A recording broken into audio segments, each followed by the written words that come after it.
Well, hello again. Do you recognise this spot? It was here in Dusseldorf exactly 40 years ago where Dennis Patterson was given the ultimatum, will it be the Rhine or the Tyne? Now in the end, it turned out to be a straight choice between Dagmar and Kevin Keegan. There's probably only going to be one winner in that regard. I should have actually started this dispatch. My dearest Brenda. Now I'll explain exactly why I'm here in just a moment, but while I was passing through Dusseldorf, I thought why not come into the centre to bring you a video, but also it's twofold because twice this morning I've been asked by Daily Mail and Mail Online for my manager of the season.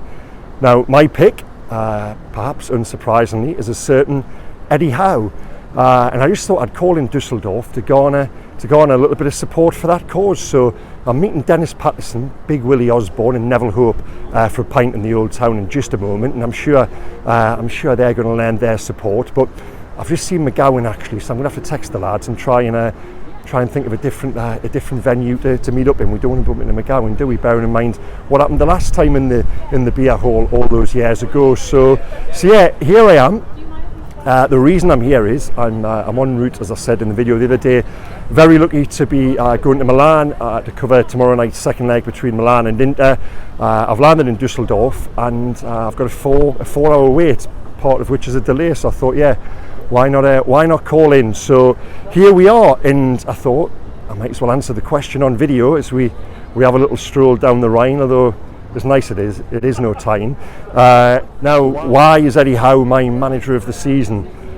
In answering this question, I go back to the very start of the campaign, and if you were giving every team in the league a handicap, as in, Manchester City start on scratch, and then beneath that it's plus 20 points, plus 30 points, whatever it may be in terms of where you would expect them to finish behind Man City. Well, if you applied that handicap system to where those teams are in the league right now, Newcastle must be 10, 15, 20 points clear at the top of the table. Perhaps the only challenger to that would maybe be Brighton. And it's because of that.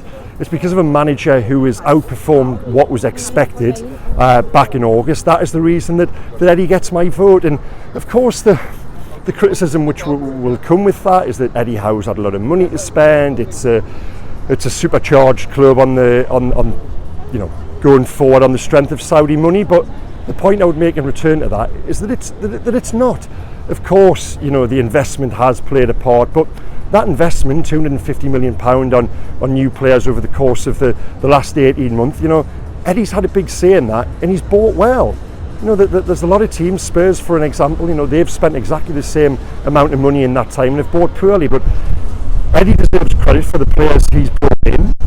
He is so fastidious in terms of the hours he puts into recruitment, and they've got everyone right so far. But not only that, okay, he's brought in new players, but the biggest reason why he should be manager of the year in my eyes, and of course the next couple of weeks could determine whether this argument gathers strength or loses a little weight in terms of where they finish in the league, it's the improvement in those players he inherited. Those players who were by many written off as championship players, not good enough for the Premier League, players who under the former manager were going to take the club down.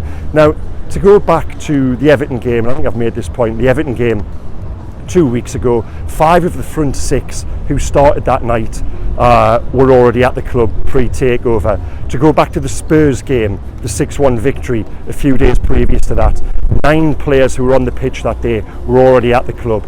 Eddie Howe is about improvement. He's about improving players technically, tactically and mentally. And for that he is my pick as manager of the season. Joe Linton, Jacob Murphy, Fabian Schär couldn't get in the team before the takeover. Even Callum Wilson, he has found a way to manage Callum Wilson whereby, save for a little spell post World Cup when form and fitness perhaps were in question, he's been available for the majority of games this season. That is management, that is being able to know the character and the body of a person to get the absolute best out of him, and Eddie Howe has achieved that this year with Callum Wilson.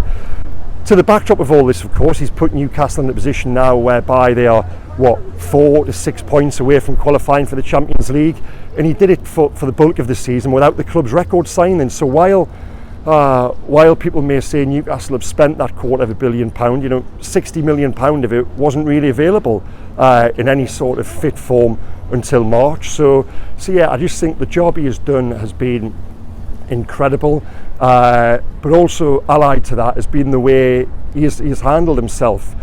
You know, I've said all along he's intelligent, he's hardworking, and he's honest. You know, us guys in the press, we might try and lead him down certain alleys every now and again to get ourselves a headline. He's too switched on for that, and the amount of people who watch back those press conference videos and Newcastle supporters, and they're proud to have him as their manager, proud to have him as their spokesperson for the club. Now, for all of those reasons put together, why Eddie Howe would be my pick for manager of the year. And here it is, the beer hall where Dennis was drowned in his sorrows all those years ago.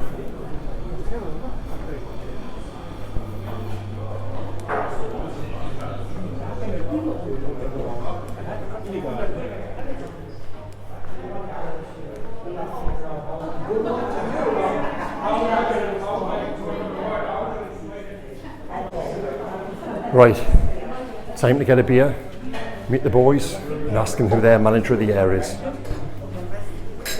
Auf Wiedersehen Pet.